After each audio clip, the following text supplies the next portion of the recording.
அஸ்ஸலாமு அலைக்கும் வரஹமத்துல்லாஹி வபரகாத்துஹு. அவுது பில்லாஹி மினஷ் ஷைத்தானிர் ரஜீம். பிஸ்மில்லாஹிர் ரஹ்மானிர் ரஹீம். நிறைவுடைய வாழ்வழித்து நெடுநிலத்தை காப்பதற்கு மறையளித்த மன்னவனுக்கே மாபெரும் புகழ் அனைத்தும். அல்லாஹ்வின் பெரும் கிருபையால் நாம் பல பயான்களை பார்த்திருக்கின்றோம். தீனுடைய விஷயங்களை நிறைய கேட்டிருக்கின்றோம். இன்ஷா அல்லாஹ் அல்லாஹு தாலா நம் அனைவருக்கும் அதன்படி வாழக்கூடிய பாக்கியத்தை தந்தல் புரிவானாக. ஆமீன். நாம் தீனுடைய விஷயங்களை சரியான முறையில் படித்து அதன்படி நடந்து நம்மை வழிகேட்டிலிருந்தும் ஷைத்தானின் பாதையிலிருந்தும் பாதுகாத்து நன்மையில் நிலைத்திருக்க செய்யக்கூடிய 2 விஷயங்கள் முஹம்மது நபி ஸல்லல்லாஹு அலைஹி வஸல்லம் அவர்கள் கூறியிருக்கின்றார்கள். 2 விஷயங்களை நான் விட்டு செல்கின்றேன், அவற்றை நீங்கள் பற்றி பிடித்துக் கொள்ளுங்கள், அப்பொழுது காலமெல்லாம் வழி தவற மாட்டீர்கள். 1 குர்ஆன், 2வது அல்லாஹுடைய தூதர் முஹம்மது நபி ஸல்லல்லாஹு அலைஹி வஸல்லம் அவர்களை பின்பற்றி வாழக்கூடிய சுன்னத்தான வழிமுறை. உமர் பின் கத்தாப் ரலியல்லாஹு அன்ஹு முஅத்தா இமாம் மாலிக் 1395வது ஹதீஸில் கூறப்பட்டுள்ளது. ஆகவே நாம் பயான்களின் மூலமும் நபி ஸல்லல்லாஹு அலைஹி வஸல்லம் அவருடைய சுன்னத்துக்களை தெரிந்து கொண்டு அதன்படி வாழ்க்கையை மாற்றி நடந்து நல்லபடியாக நடக்க எல்லாம் வல்ல அல்லாஹ் நம் அனைவருக்கும் கிருபை செய்வானாக. ஆமீன். இன்ஷா அல்லாஹ் இன்றைய பயானில் நாம் பெண்களின் உரிமைகள் என்ற தலைப்பில் கல்வி கற்கக்கூடிய உரிமை, பிறப்புரிமை, திருமண உரிமை, சொத்துரிமை என்ற தலைப்புகளிலும், மேலும் பெண்களும் ஆண்களும் சமமா என்ற தலைப்பில் குர்ஆனுடைய வசனத்தின் மூலம் ஆதாரத்தோடு சில ஹதீஸ்களை பார்க்கலாம். குர்ஆனுடைய வசனங்களின் பொருள்களையும் பார்க்கலாம். பொறுமையோடும் கவனமாகவும் முழுமையாகவும் கேட்டு பயனடையுங்கள். மற்றவர்களுக்கும் பகிருங்கள். அல்லாஹு தாலாவிடத்தில் நற்கூலியை பெற்றுக்கொள்ளுங்கள். லைக் செய்து கமெண்ட் செய்யுங்கள். உங்களுடைய கருத்துக்களை கீழே கமெண்டில் கூறுங்கள். அல்லாஹு தாலா குர்ஆனில் 2வது சூரா 187வது வசனத்தில் ஆணும் பெண்ணும் இணை துணையாக இருந்து அழகிய முறையில் இல்லறம் பேண வேண்டும் என்பதாலே 2வது சூறாவின் 187வது வசனத்தில் கூறியிருக்கின்றான், நம்பிக்கையாளர்களே, நோன்பு நாட்களின் இரவுகளில் நீங்கள் உங்களுடைய மனைவிகளோடு வீடு கூடுவது உங்களுக்கு அனுமதிக்கப்பட்டிருக்கின்றது. அவர்கள் உங்களுக்கு ஆடையாகவும் நீங்கள் அவர்களுக்கு ஆடையாகவும் இருக்கின்றீர்கள். நோன்பு காலத்தில் இஷாவுக்கு பிறகு உங்கள் மனைவிகளோடு கூடாமலும் ஒரு பொருளை புசிக்காமலும் இருந்து நிச்சயமாக நீங்கள் உங்களை துன்பத்திற்கு உள்ளாக்கி கொண்டீர்கள் என்பதை அல்லாஹ் அறிந்து உங்கள் மீது இரக்கமுற்று உங்களுடைய சிரமத்தை நீக்கிவிட்டான். ஆகவே இனி இருள் நீங்கி விடியற்காலை ஃபஜர் ஆகிவிட்டது என்று உங்களுக்கு தெளிவாகும் வரை நோன்பின் இரவு காலங்களில் உங்கள் மனைவிகளோடு சேர்ந்து அல்லாஹ் உங்களுக்கு சந்ததியாக விதித்திருப்பதை தேடிக்கொள்ளுங்கள். இன்னும் அந்த நேரங்களில் புசியுங்கள், பருகுங்கள். கிழக்கு வெளுத்த பிறகு இரவு ஆரம்பமாகும் வரை மேலே கூறியவற்றை தவிர்த்து நோன்புகளை நோற்று முழுமையாக்குங்கள். ஆயினும் நீங்கள் வணங்குவதற்காக மஸ்ஜிதுகளில் தங்கி இதிகாஃப் இருக்கும் பொழுது உங்கள் மனைவிகளோடு கூடாதீர்கள்.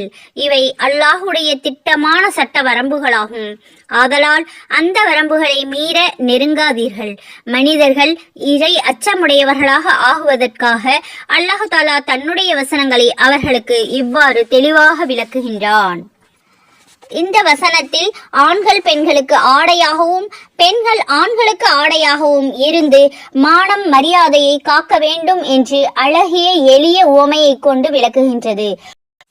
இன்னொரு இடத்தில் அல்லாஹு தாலா 3வது சூரா 195வது வசனத்தில் ஆதலால் அல்லாஹ் அவர்களுடைய பிரார்த்தனையை அங்கீகரித்துக் கொண்டதோடு உங்களில் ஆண் பெண் இரு பாலாரிலும் எவர்கள் நன்மை செய்த போதிலும் நிச்சயமாக நான் அதை வீணாக்கிவிட மாட்டேன். ஏனென்றால் உங்களில் ஆணோ பெண்ணோ ஒருவர் மற்றொருவரில் உள்ளவர்கள்தான். ஆகவே கூலி கொடுப்பதில் ஆண் பெண் என்ற பாகுபாடு இல்லை. உங்களில் எவர்கள் தங்கள் ஊரிலிருந்து வெளியேறியும் பிறரால் வெளியேற்றப்பட்டும் என் பாதையில் துன்புறுத்தப்பட்டும் போர் செய்து அதில் கொல்லப்பட்டும் இறந்து விடுகின்றார்களோ அவர்களுடைய பாவங்களை அவர்களை விட்டு நிச்சயமாக நாம் அகற்றி விடுவோம். தொடர்ந்து நீர் அருவிகள் ஓடிக்கொண்டிருக்கக்கூடிய சொர்க்கங்களிலும் நிச்சயமாக நாம் அவர்களை நுழைய வைப்போம் என்று கூறுவான். இது அல்லாஹ்வினால் அவர்களுக்கு கொடுக்கப்படக்கூடிய நன்மையாகும்.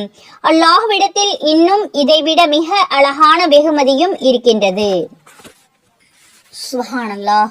நன்மையின் கூலி 2 பாலாருக்கும் ஒன்றே என பாகுபாடு காட்டாமல் சமநிலை அல்லாஹ் குர்ஆனில் 33வது சூராவின் 35வது வசனத்தில் நிச்சயமாக முஸ்லிம் ஆண்களும் பெண்களும், நம்பிக்கையுடைய ஆண்களும் பெண்களும், அல்லாஹும் அவனுடைய தூதருக்கும் கீழ்ப்படியக்கூடிய ஆண்களும் பெண்களும், உண்மையை கூறக்கூடிய ஆண்களும் பெண்களும், பொறுமையுள்ள ஆண்களும் பெண்களும், அல்லாஹ்வுக்கு பயந்து நடக்கக்கூடிய ஆண்களும் பெண்களும், தானம் செய்யக்கூடிய ஆண்களும் பெண்களும், நோன்பு வைக்கக்கூடிய ஆண்களும் பெண்களும், கற்புள்ள ஆண்களும் பெண்களும், அல்லாஹுடைய திருப்பெயரை அதிகமாக நினைவு கூறக்கூடிய ஆண்களும் பெண்களும் ஆகிய இவர்களுக்கு அல்லாஹு தஆலா மன்னிப்பையும் மகத்தான கூலியையும் தயார்படுத்தி வைத்திருக்கின்றான். சுப்ஹானல்லாஹ். பெண்களின் பங்கு. இந்த வசனத்தில் வல்ல ரஹ்மான் ஆண்களிலும் பெண்களிலும் நல்லோர்களுடைய நட்பண்புகளை பெற்றுள்ள தனது அடியார்களுக்கு மாபெரும் நற்செய்தியை அறிவித்திருக்கின்றான். பொதுவாக குர்ஆன் முழுவதும் பல்வேறு நல்ல பண்புகளை பரவலாக விளக்கும் பொழுது ஆண்களை குறிக்கக்கூடிய பன்மை வார்த்தைகளான முதக்கர், சாலிம், ஜம்உ எனும் சொல்லையே அல்லாஹு தஆலா பயன்படுத்தி இருக்கின்றான். இந்த வார்த்தைகள் பெண்களும் இடம்பெறுவார்கள். ஆண்மையை மிகைப்படுத்தி பெண்மையை உள்ளடக்கி இவ்வாறு கூறுவது தக்லீப் எனும் இலக்கிய பிரிவை சார்ந்ததாகும். எனவே பெண்களை பற்றி தனியாக ஒவ்வொரு வசனத்திலும் சொல்வது அவசியம் இல்லை. எனினும் இந்த வசனத்தில் வல்ல அல்லாஹ் விசேஷமாக பெண்கள் சமுதாயத்திற்கு தனது அருளை தாராளமாக வழங்க காத்திருப்பதை குறிப்பிட்டு கூற விரும்பினான் போல். நன்மைகளையும் தனது மன்னிப்பையும் பெறும் விஷயத்தில் ஆணும் பெண்ணும் சரிநிகர் சமானம் என்பதை தெளிவுபடுத்திட நினைத்தான் போலும். மேலும் இஸ்லாமிய நல்ல பண்புகள் ஒவ்வொன்றிலும் முழுமை பெறக்கூடிய ஆண்களையும் பெண்களையும் அவன் கூறியுள்ளான். இப்படி தனித்தனியே கூற வேண்டிய தேவை என்ன என்பதற்கான காரணத்தை இனி பார்ப்போம். எங்களுக்கு ஏன் இல்லை? அன்னை உம்மு சலமா ரலியல்லாஹு அன்ஹா அவர்கள் ஒரு முறை கேட்டார்கள், நாயகமே, குர்ஆன் ஷெரீஃப் நெடுகிலும் ஆண்களை பற்றி ஏராளமாக கூறப்படுகிறது, ஏன் பெண்களை பற்றி தனியாக எதுவும் சொல்லப்படவில்லை என்று. இதை போல கேள்வி பெண்களில் பலரும் கேட்கின்றார்கள். சில பெண்கள் நபி அவர்களுடைய மனைவியர்களிடம் வந்து, இந்த வசனத்திற்கு முந்தைய வசனங்களில் உங்களை பற்றி தனியாக வசனங்கள் உள்ளன, எங்களை பற்றி எந்த வசனமும் இறக்கப்படவில்லையே என்று ஏக்கத்தோடு கூறினார்கள். இதை போன்ற பலருடைய கேள்விகளுக்கு பதிலாகத்தான் இந்த வசனம் இறங்கியதாக தப்சீர்களில் காண முடிகிறது. முத்தான 10. இந்த வசனங்களில் 10 நல்ல பண்புகளை குறிப்பிட்டு அல்லாஹு தஆலா கூறி, இவற்றில் முழுமை பெறுகின்ற ஆண்களும் பெண்களும் தனது மன்னிப்பையும் மகத்தான பரிசையும் பெறுவார்கள் என்று வாக்களித்திருக்கின்றான். சுப்ஹானல்லாஹ். அந்த 10 நல்ல பண்புகளை உரிய விளக்கத்தை சுருக்கமாக இந்த பயானில் பார்க்கலாம். முதலாவதாக, இன்னல் முஸ்லிமீன வல் முஸ்லிமாத், அதாவது இந்த உலகத்தில் வாழும் மனித சமூகத்தில் அல்லாஹ்வால் அங்கீகரிக்கப்பட்ட சத்திய மார்க்கத்தை ஏற்றுக்கொண்டவர்களுக்கு முஸ்லீம் என்று பெயர். இஸ்லாம் என்பது 5 கடமைகளின் அடிப்படையில் அமைந்திருக்கின்றது. வணக்கத்திற்குரியவன் அல்லாஹு தஆலாவை தவிர வேற யாரும் இல்லை, முஹம்மது நபி ஸல்லல்லாஹு அலைஹி வஸல்லம் அவர்கள் அல்லாஹ்வுடைய தூதராக இருக்கின்றார்கள் என்று சாட்சி பகர்வது, தொழுகுவது, ஜக்காத் கொடுப்பது, ரமலானுடைய மாதத்தில் நோன்பு வைப்பது, சக்தி இருந்தால் ஹஜ் செய்வது, இந்த அனைத்தையும் ஏற்றுக்கொள்பவர்கள் ஆணாக இருந்தாலும் பெண்ணாக இருந்தாலும் முஸ்லிம் என்னும் வார்த்தையில் அறிமுகப்படுத்தி காட்டப்படுவார்கள். இஸ்லாமை அன்றி வேறு மார்க்கத்தை ஒருவர் மார்க்கமாக கருதினால் அவர்களிடமிருந்து அது அங்கீகரிக்கப்பட மாட்டாது. அவர் மறுமையில் நஷ்டவாளிகளில் ஒருவராக இருப்பார் என்று அல்லாஹ் தஆலா 3வது சூராவின் 85வது வசனத்தில் கூறியிருக்கின்றான். இந்த மார்க்கத்தை ஏற்காதவர்களுக்கு பொதுவாக காஃபிர்கள் என்று கூறப்படும். ஆக இந்த வார்த்தையை தூய மார்க்கம், இஸ்லாமை ஏற்றுப்பவர்களுக்குரிய பொது பெயராகும். மார்க்கத்தை ஏற்றுக்கொள்வது இஸ்லாம் என்றும் இறை நம்பிக்கை கொள்வது ஈமான் என்றும் பொருள்படும். அடுத்ததாக, வல் முஃமினீன வல் முஃமினாத்.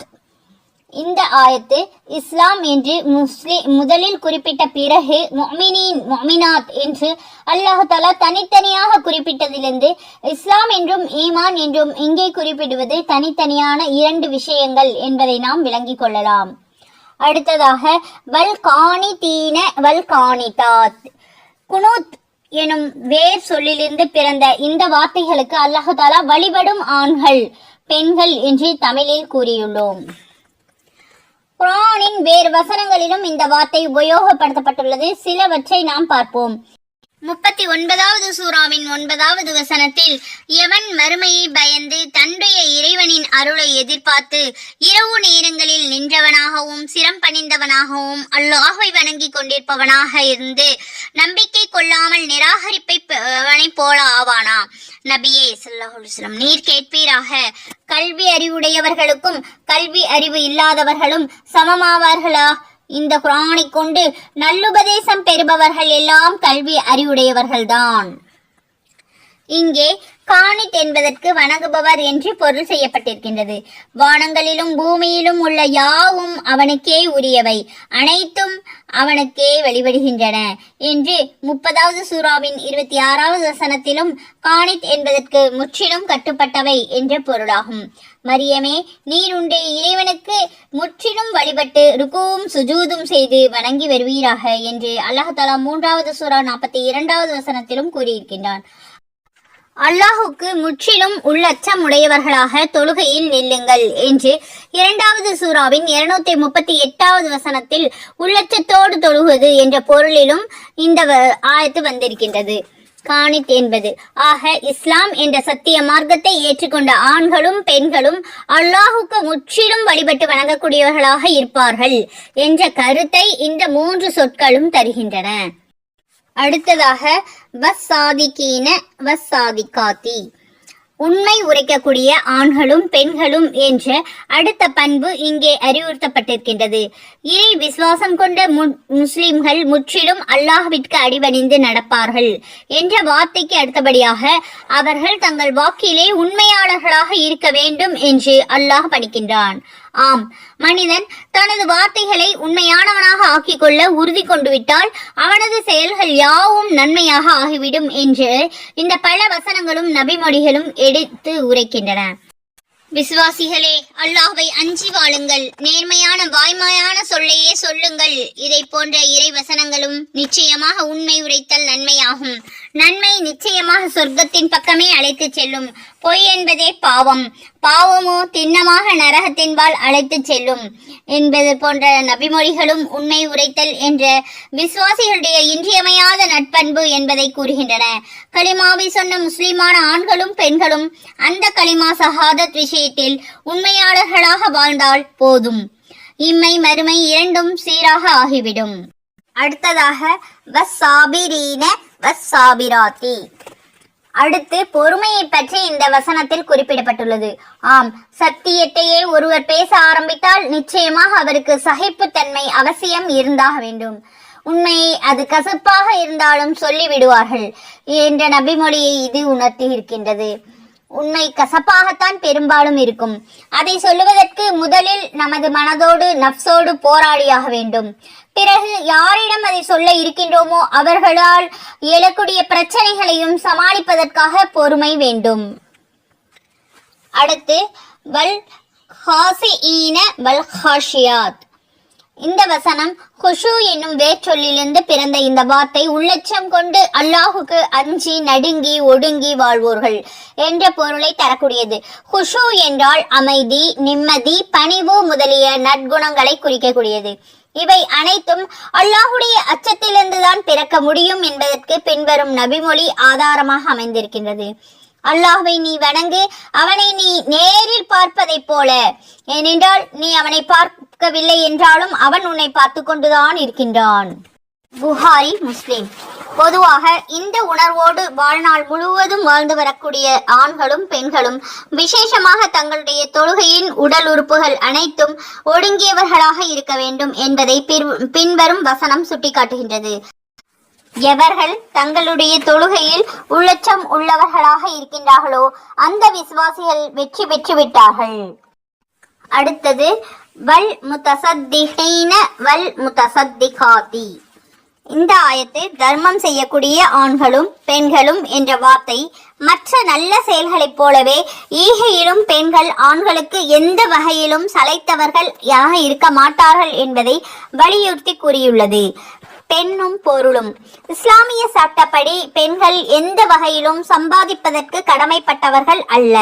ஒரு பெண் திருமணம் ஆகும் வரை தன்னுடைய தந்தையுடைய பராமரிப்பிலும், திருமணத்திற்கு பிறகு கணவனுடைய பொறுப்பிலும், கணவருக்கு பிறகு தனது பிள்ளைகளின் பாதுகாப்பிலும் இவர்கள் யாருமே இல்லாத பட்சத்தில் பைத்துல் மாலிலிருந்து சுயநிதி பெற்று தன்னுடைய வாழ்க்கையை கழித்தால் போதுமானது என்று இருந்தாலும், எந்த வகையிலும் பெண்கள் சுயமாக சம்பாதிக்கவோ யாருக்காகவும் பராமரிப்பு செலவு செய்யவோ கடமை இல்லாத நிலையில் தந்தையோ தாயோ சகோதரர்களோ கணவனோ பிள்ளைகளோ விட்டு செல்லும் சொத்துக்களுக்கு வாரிசாகும் உரிமையும் பார்க்க 4வது சூராவின் 7வது வசனம்.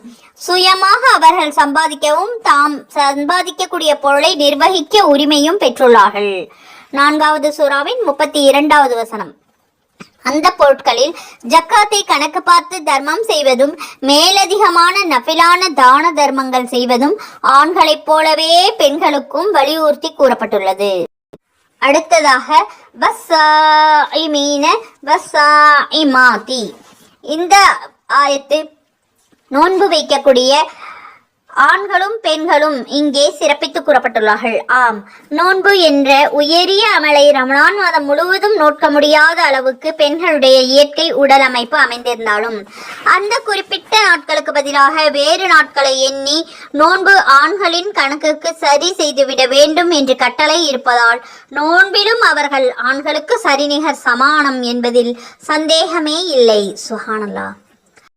அடுத்ததாக அல்லாஹு தஆலா குர்ஆனில் 24வது சூராவின் 30வது வசனத்தில், நபியே, நம்பிக்கையாளர்களான ஆண்களுக்கு நீர் கூறுவீராக, அவர்கள் தங்கள் பார்வையை கீழ் நோக்கியே வைக்கவும், அவர்கள் தங்கள் கற்பையும் பாதுகாத்துக் கொள்ளவும், இது அவர்களுக்கு பரிசுத்தமாக்கி வைக்கும். நிச்சயமாக அல்லாஹு தஆலா அவர்கள் செய்பவற்றை நன்கறிந்தவனாக இருக்கின்றான். தங்கள் கற்புக்களை பேணி பாதுகாக்கும் ஆண்களும் பெண்களும் என்ற இந்த வாசகம் பிற மதங்களின் சித்தாந்தத்தை தகர்த்து எறிந்துவிட்டு கற்பில் ஆண்களும் பெண்களும் சமமானவர்களே என்று அறிவிக்கப்பட்டிருக்கின்றது. திருக்குர்ஆனில் மேலும் பல வசனங்கள் இதை போன்று உள்ளது.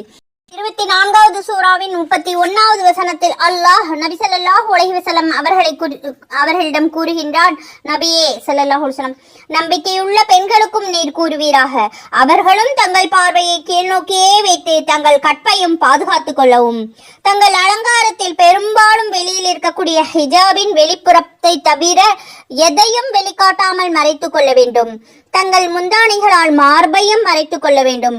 பெண்கள் தங்களுடைய கணவர்கள், தங்கள் தந்தை, தங்கள் கணவருடைய தந்தைகள், தங்கள் பிள்ளைகள், தங்கள் கணவர்களுடைய பிள்ளைகள், தங்கள் சகோதரர்கள், தங்கள் சகோதரர்களுடைய பிள்ளைகள், தங்கள் சகோதரிகளுடைய பிள்ளைகள் அல்லது முஸ்லீம் ஆகிய தங்கள் இனத்தாருடைய பெண்கள், தங்கள் அடிமைகள் அல்லது பெண்களின் விருப்பமற்ற தங்களை அண்டி வாழக்கூடிய ஆண்கள், பெண்களின் மறைவான அபயங்களை அறிந்து கொள்ளாத சிறு பிராயத்தை உடைய ஆண் குழந்தைகள் ஆகிய இவர்களை தவிர மற்ற எவர் மீதும் தங்களுடைய அலங்காரத்தை வெளிக்காட்ட வேண்டாம்.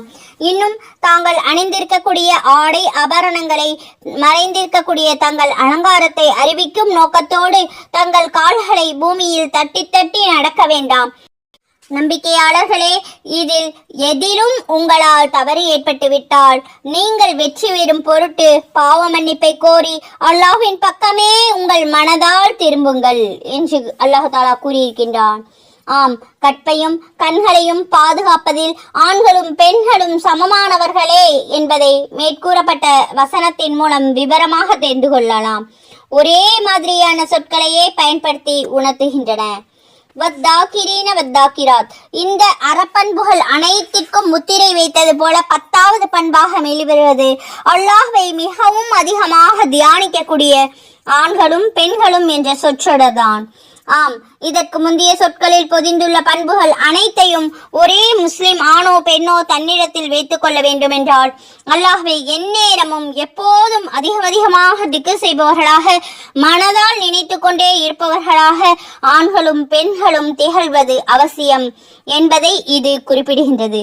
ஆக இந்த 10 பண்புகளை கொண்ட நல்லவர்களாக அல்லாஹ் நம்மை உலக முஸ்லிம்கள் அனைவரையும் ஆக்கி அருள் புரிவானாக. ஆமீன். ஆயிஷா ரலியல்லாஹு அன்ஹா அவர்களும் முஹம்மது நபி ஸல்லல்லாஹு அலைஹி வஸல்லம் அவர்களும் படுத்திருக்கக்கூடிய நேரத்தில் முகமது நபி ஸல்லல்லாஹு அலைஹி வஸல்லம் அவர்கள் தொழுகைக்காக பள்ளிவாசல் செல்ல விரும்பினார்கள். போர்வையை விலக்கி மெல்ல எழுந்துவிட்ட பொழுது ஆயிஷா நாயகி ரலியல்லாஹு அன்ஹா அவர்களும் எழுந்து எங்கே செல்கிறீர்கள் என்று வினவ, நீங்கள் அனுமதித்தால் தொழுகச் செல்கின்றேன் என்று மனைவியிடம் அனுமதி கேட்டார்கள். இங்கே எங்கே இருக்கிறது ஆணாதிக்கம்? பெண்களை அடிமைகளைப் போல அடிப்பதைப் போல அடிக்காதீர்கள். அவளிடம் ஒரு குறையை கண்டால் அவளுடைய நிறைவான வேறொரு குணத்தில் கருத்தில் கொண்டு அவளிடம் அன்போடு பழகுங்கள். உங்கள் மனைவியோரோடு நல்ல வார்த்தைகளை கொண்டு உறவாடுங்கள். அவளை வெறுப்பது நன்மை தரும் பொருளை வெறுப்பதற்கு ஒப்பாகும். நாம் வெறுக்கக்கூடிய ஒன்றில் நாம் அறியாமலேயே அநேக நன்மைகள் இருக்கக்கூடும். கற்புடைய பெண்களின் மீது அநியாயமாக அவதூறு கூறாதீர்கள். தன் மனைவிக்கு நல்லவரே உங்களில் சிறந்தவர், நான் என் மனைவிக்கு நல்லவனாக இருக்கின்றேன் என திருமறையில் முகமது நபி ஸல்லல்லாஹு அலைஹி வஸல்லம் அவர்களும் வழிநடத்தி செல்லக்கூடிய இத்தகைய உயர் நெறியிலே ஆணாதிக்க தோரணை சிறிதும் புலப்படவில்லையே. அப்படியானால் அர்-ரிஜாலு கவ்வாமூன அலன் நிசாஇ 4வது சூராவின் 34வது வசனத்தின் விளக்கம் என்ன? அல்லாஹ் தஆலா பெண்களின் நிர்வாகிகளாக ஆண்களே உள்ளார்கள் என ஆண்களுக்கல்லவா ஆதிக்கம் வழங்குகின்றான் என்ற வினா எழும். உடல் வலிமை, மன உரம், மூளையின் எடை இவற்றில் கருத்தில் கொண்டு 1400 ஆண்டுகளுக்கு முன்பே அருளப்பட்ட வசனம் இது. இன்றைய விஞ்ஞானம் கனடாவின் ஆய்வு முறையில் நிரூபித்திருக்கின்றது. செரிட்டோன் என்ற திரவம் ஆண்களை காட்டிலும் பெண்களின் மூளையில் 37 விழுக்காடு குறைவாக சுரப்பதாகவும் அதனால் மன அழுத்தம், மந்தநிலை, உணர்ச்சிகளை கட்டுப்படுத்துதல் போன்ற விஷயங்களில் பெண்களால் தாக்குப்பிடிக்க முடியவில்லை என்று அறிவித்துள்ளது. அடுத்தது சொத்துரிமை. பொருள் இல்லார்களுக்கு இந்த உலகம் இல்லை என அறிந்திருந்த இஸ்லாமிய மார்க்கம் உலகின் எந்த சமுதாயமும் தராத சொத்துரிமையை தந்து மகளிர் பெருமையை நிலைநாட்டியது. கணவன், பெற்றோர், சகோதரர் சொத்துக்களில் எத்தனை பங்குண்டு என்பதை சட்டமாக்கி தந்த அந்த இன்றளவும் அமல்படுத்தி வந்திருக்கின்றது. அன்-நிசா என்ற அத்தியாயத்தின் 4வது சூராவின் 32வது வசனத்தில் ஆண்கள் சம்பாதிப்பது ஆண்களுக்குரியது, பெண்கள் சம்பாதிப்பது பெண்களுக்குரியது என வரையறுத்துள்ளது. பெண்கள் சிறுதொழில், சுய தொழில்கள் செய்ய ஊக்கமும் கொடுக்கப்பட்டுள்ளது. ஒரு பெண் நூல் நூற்பதில் எழும் ராட்டையின் ஒளி இறைவழியில் போர் வீரர்கள் எழுப்பக்கூடிய தக்பீர் முழக்கத்திற்கு சமமானது என்று முஹம்மது நபி ஸல்லல்லாஹு அலைஹி வஸல்லம் அவர்கள் அறிவித்து பெண்கள் பொருளாதாரத்தில் தன்னிறைவு பெற வழிகாட்டி இருக்கின்றார்கள். வரதட்சணை என்ற கொடுமையை ஒழித்து மகர் என்ற மனக்கொடையை மணமகன் தன் சக்திக்கேற்ப மனைவிக்கு வழங்க வேண்டும் என்று நிபந்தனையிட்டதும் இந்த இஸ்லாமிய இனிய மார்க்கம்தான். சுப்ஹானல்லாஹ். கல்வி கற்கக்கூடிய உரிமை. கல்வி கற்பதில் ஆண் பெண் பாகுபாடு இல்லை என்பதால் தலபுல் இல்மி ஃபரீலத்துன் அலா குல்லி முஸ்லிமின் வ முஸ்லிமா என்று இருப்பாளருக்கும் கல்வி கடமையாக்கப்பட்டுள்ளது. ஏட்டையும் பெண்கள் தொடுவது தீமை என்று கருதியிருந்த நிலை மாறி கல்வி கேள்விகளில் சிறந்து விளங்கிய பெண்களை முஹம்மது நபி ஸல்லல்லாஹு அலைஹி வஸல்லம் அவர்கள் கௌரவித்தார்கள். ஒவ்வொரு மஹல்லாவிலும் பெண்கள் பிரச்சனைகளை தீர்க்க ஒரு பெண் நீதிபதி நியமனம் பெற வேண்டும் என இமாம் அபு ஹனீஃபா ரஹ்மத்துல்லாஹி அலைஹி அவர்கள் அறிவுறுத்தினார்கள் என்பது பெண்களுக்கு வழங்கிய பெருமையல்லவா? பட்டங்கள் ஆளவும் சட்டங்கள் செய்யவும் பெண்கள் உரிமை பெற்றிருந்ததால் தான் அன்று சாந்த் பீவி, ரசியா சுல்தானா, நூர்ஜஹான் போன்றவர்கள் வரலாற்றில் முத்திரை பதித்தார்கள்.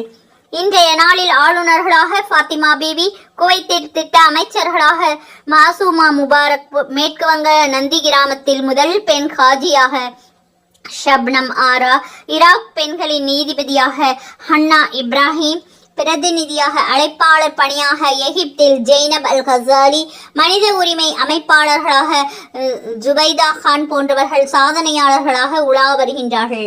கல்வியில் மேம்பட்ட மகளிரின் பட்டியலில் மிக மிக நீளும் என்பதால் சிலருடைய பெயர்கள் மட்டுமே இங்கே சுட்டிக்காட்டப்பட்டிருக்கின்றன. பெண் பிறப்புரிமை. பெண் கருக்கொலை, பெண் சிசு கொலை பரவலாக பேசப்படக்கூடிய ஒன்று. தற்போது 1000 ஆண்களுக்கு நிகராக 923 பெண்கள் மட்டுமே உள்ளார்கள் என்றும் இதனால் தேசிய அளவில் சமூக நெருக்கடியான விளைவுகளை சந்திக்க வேண்டி வரும் என்றும் நிபுணர்கள் கருத்து தெரிவிக்கின்றார்கள். பெண் சிசு கொலைக்கு முற்றுப்புள்ளி வைத்த ஒரே மார்க்கம் இஸ்லாம் தான். பெண் குழந்தைகளை உயிரோடு புதைக்காமலும் கொடுமைப்படுத்தாமலும் ஆண் குழந்தைகளோடு ஒப்பிட்டு வேறுபாடு காட்டாமலும் இருப்பவர்கள் சொர்க்கவாசி என்றும் 2 பெண் குழந்தைகளை பெற்றவர்கள் சொர்க்கம் புகுவார்கள் என்றும் முஹம்மது நபி ஸல்லல்லாஹு அலைஹி வஸல்லம் அவர்கள் நவின்றதாக பெண் மக்களுடைய வாழ்வாதாரமாக திகழ்கின்றார்கள். சுப்ஹானல்லாஹ். பெண் குழந்தைகளை வளர்ப்பவர்களுக்கு சொர்க்கம் உண்டு என்று முகமது நபி ஸல்லல்லாஹு அலைஹி வஸல்லம் அவர்கள் தங்களுடைய விரல்களை மடித்து காட்டி கூறியிருக்கின்றார்கள். திருமண உரிமை. இஸ்லாமிய மார்க்கத்தில் மணப்பெண்ணுடைய சம்மதமின்றி திருமணம் நடைபெறாது. திருமணத்திற்கு முன்பு பெண் மணமகனையும் மணாளன் மணாளியையும் ஒருமுறை பார்த்து கொள்ள உரிமை கொடுக்கப்பட்டுள்ளது. அண்ணல் நபி ஸல்லல்லாஹு அலைஹி வஸல்லம் அவர்களுடைய கனிந்த வாழ்வும் கண்ணல் மொழியும் விதவைகளுடைய மறுவாழ்விற்கு வழிகாட்டுகிறது. அபூ ஹுரைரா ரலியல்லாஹு அன்ஹு அவர்கள் விதவைகளுக்காகவும் வறியவர்களுக்காகவும் பாடுபடுபவர்கள் இறைவெளியில் போர் புரிந்தவர்கள் ஆவார்கள் என்றும் இரவு முழுவதும் வணங்குபவர்களாகவும் பகலில் நோன்பு நோட்பவர்களை போன்றும் ஆவார்கள் என்றும் முஹம்மது நபி ஸல்லல்லாஹு அலைஹி வஸல்லம் அவர்கள் கூறியதாக அறிவித்திருக்கின்றார்கள். இன்று புதாகரமாக எழுப்பப்படும் பிரச்சனைகள் பலதாரபணமும் முத்தலாக்கும் முக்காடும் தான். பெரும்பாலான ஆண்கள் வேப்புகளை நாடி விபச்சாரத்தில் நாசமாகி வருவது அன்றாட நிகழ்ச்சிகளாக ஆகிவிட்டன. இதனால் பாதிப்படைவது பெண்கள்தான். திருமணமின்றி குழந்தைகளை பெற்றெடுக்கக்கூடிய அவலம் அதிகரித்து வருகிறது. இத்தகைய பெண்களுக்கு சமுதாயத்தில் அந்தஸ்தும் இல்லை. ஆணின் சொத்தில் அவளுக்கோ வாரிசுக்கோ பங்கும் இல்லை. அவள் நேர்கொண்ட பார்வையோடு நிமிர்ந்து வாழ வேண்டும் என கருதக்கூடிய இஸ்லாம் பல நிபந்தனைகளோடு பெண்களுடைய நன்மைக்காக அனுமதிப்பதுதான் பலதார மனம். முத்தலாக் சொல்லி மனைவியர்களை நட்டாற்றில் விட்டுவிடுகின்றனரே என்பது ஒரு குற்றச்சாட்டு. அல்லாஹுவால் மிகவும் வெறுக்கப்படக்கூடிய செயல் தலாக் என்று முஹம்மது நபி ஸல்லல்லாஹு அலைஹி வஸல்லம் அவர்கள் அறிவித்தும் சில ஆண்களால் சில சமயங்களில் மேற்கொள்ளப்படுகின்றது இந்த வார்த்தை. அருமை நபி ஸல்லல்லாஹு அலைஹி வஸல்லம் அவர்கள் தன்னுடைய மனைவியர்களில் ஒருவரை கூட தலாக் சொல்லியதில்லை. ஆயிஷா ரலியல்லாஹு அன்ஹா அவர்களை பற்றி அவதூற கூறப்பட்ட பொழுது கூட தலாக் சொல்லவே இல்லை. விருப்பமில்லாமலும் வெறுப்போடு ஒரு ஆணோடு வாழ்நாள் முழுவதும் மாரடிப்பதை காட்டிலும் அவர்களை விட்டு பிரிந்து வாழ வகை செய்தது பெண்ணுக்குரிய வழங்கிய வாழ்வாதார உரிமை அல்லவா? கண்மணி நபிகள் நாயகம் ஸல்லல்லாஹு அலைஹி வஸல்லம் அவர்கள் உம்மத்தாக இருந்து நாம் தலாக் சொல்வதை தவிர்த்து கொள்வது இறை அருளை சேர்க்கக்கூடியதாகும். இன்று பெண்களை கேலி செய்யக்கூடிய ஈவ் டீசிங் என்ற கூத்தும் அரங்கேறி வருவதை பார்க்கின்றோம். பெண்கள் ஆடை அலங்கார அணிமணிகளோடு கவர்ச்சிக்காரிகளாக வெளிப்படும் பொழுதுதான் இத்தகைய அவலங்கள் உருவாகின்றன. இஸ்லாத்தின் முறைப்படி வாழ்ந்தால் இவையெல்லாம் நடைபெறாது. இவற்றை தடுக்கவே உடலை மறைக்கக்கூடிய பெண்களின் பாதுகாப்பு கேடயமாக பர்தா இருக்கிறது. எனவே கல்வி கற்பதற்கோ சமூக சேவைகளில் ஈடுபடுவதற்கோ அழைப்பு பணிகளுக்கோ பாதிப்பு இல்லை. மதிப்பும் மரியாதையும் கூடுகிறது. தரம் கெட்டு வாழ்விழந்து வகைப்பட்டு அடைபட்டு அடிமையாக அல்லல்பட்டு உரிமையற்ற ஊமைகளாக வாழ்ந்த பெண்ணினத்திற்கு உரிமைகளை வாரி வாரி வழங்கியது இஸ்லாம். தாயின் பாதத்தடியில் சொர்க்கம் காட்டியது இஸ்லாம். பெண்கள் உணர்வுகளுக்கு வடிகால் அமைத்து கொடுத்தது இஸ்லாம். மங்கையர்களுடைய மடமையை கொளுத்தியது இஸ்லாம். முஸ்லிம் பெண்களுக்கு உரிமை இல்லை என்று கூக்கள் இடுவது இஸ்லாமிய மார்க்க நெறிகள் சட்ட திட்டங்களை பற்றிய விழிப்புணர்ச்சியை பெறாமை என்பதே தீர்க்கமான முடிவாகும். ஒவ்வொரு படித்த முஸ்லிம் பெண்ணும் இஸ்லாமிய கொள்கை கோட்பாடுகளை முற்றாக உணர்ந்து சிந்தித்து செயல்பட்டு தனது அழகிய முன்மாதிரியால் பிற சமுதாயத்தார்களுக்கு பொறுமையோடு உணர்த்தியும் பெருமிதம் கொள்ள வேண்டும். குர்ஆனை விளங்கி படித்து அதனுடைய தப்சீர்கள் தர்ஜுமாக்கள் விளக்கங்களை ஆலிம்களிடம் கேட்டு விளங்கி தெரிந்து கொள்ள வேண்டும்.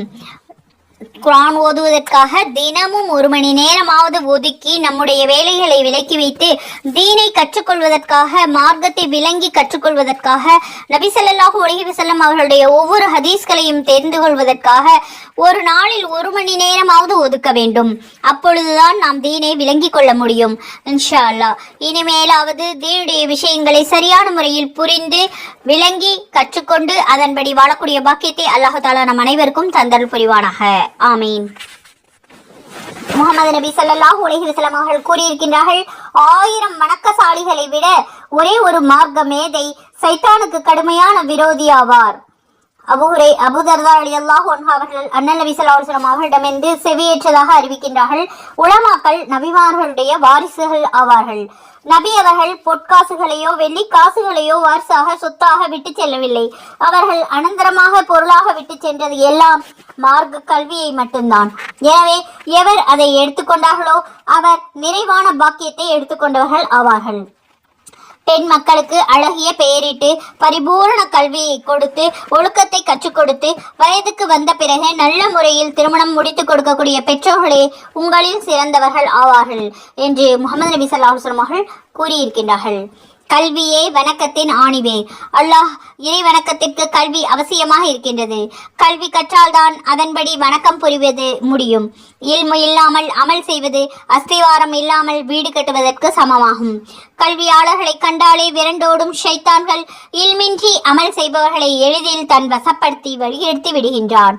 அல்லாஹு தாலா நாம் அனைவரும் தீனுடைய கல்வியை ஆசையோடு கற்கக்கூடிய பாக்கியத்தை தந்தருவானாக. ஆமீன். ஒரு பெண் ஒழுக்கமாக இருந்து இஸ்லாமிய வாழ்க்கை வாழ வேண்டும் என்றால் ஹயா என்ற வெட்கமும் தக்வா என்ற இறை அச்சமும் மிக அவசியம். எப்பொழுது ஒரு பெண் வயதுக்கு வந்து விடுகிறாளோ அவளுடைய பர்தாவுடைய சட்டங்கள், திருமணம் நடந்துவிட்டால் கணவனிடத்தில் அழகான வாழ்க்கை எப்படி நடத்துவது என்ற முறைகளையும், அதற்கு பிறகு குழந்தைகளை பெற்றெடுத்தால் அந்த குழந்தைகளை மார்க்கத்தின்படி வளர்க்கக்கூடிய முறைகளையும் தெரிந்து கொள்வதற்கு நிஷ்வான் மதர்சாவில் போதிக்கக்கூடிய மார்க்க கல்வி மட்டுமே பயன் தரக்கூடியதாக இருக்கின்றது. அதை கற்றுக்கொள்ளாமல் அதை விளங்காமல் ஒரு பெண் தன்னுடைய பொறுப்புகளை சரியான முறையில் நிறைவேற்றுவது மிக கடினமாகும். ஆண்களுடைய உயர்வு, நிம்மதி, கண்ணியம், வெற்றி அவை யாவும் பெண்ணின் மூலமாகவே கிடைக்கின்றது. ஆகவே பெண்களுக்கு கல்வியை கற்றுக் கொடுங்கள், மதர்சாவிற்கு அனுப்புங்கள். மார்க்க கல்வியை விரிவான முறையில் கற்றுக்கொள்ளக்கூடிய பாக்கியத்தை அல்லாஹ் தஆலா நம் அனைவருக்கும் தந்தல் புரிவானாக. ஆமீன். கல்வியை தேடுவது ஒவ்வொரு முஸ்லிமின் மீதும் கட்டாய கடமையாகும். இந்த உலகம் முழுவதும் செல்வமாகும். அவற்றில் மிகச் சிறந்த செல்வம் நல்லொழுக்கமான பெண்ணாவாள். மனிதன் மரணித்த பிறகு 3 அமல்கள் நன்மைகளை மட்டுமே தொடர்ந்து அவனுக்கு கிடைத்துக் கொண்டே இருக்கின்றது. அவற்றில் முதன்மையானது நிரந்தரமான நன்மை, 2வது பயன் தரக்கூடிய கல்வி, 3வது தனக்காக துஆ செய்யக்கூடிய பிரார்த்திக்கக்கூடிய நல்லொழுக்கமுள்ள குழந்தை.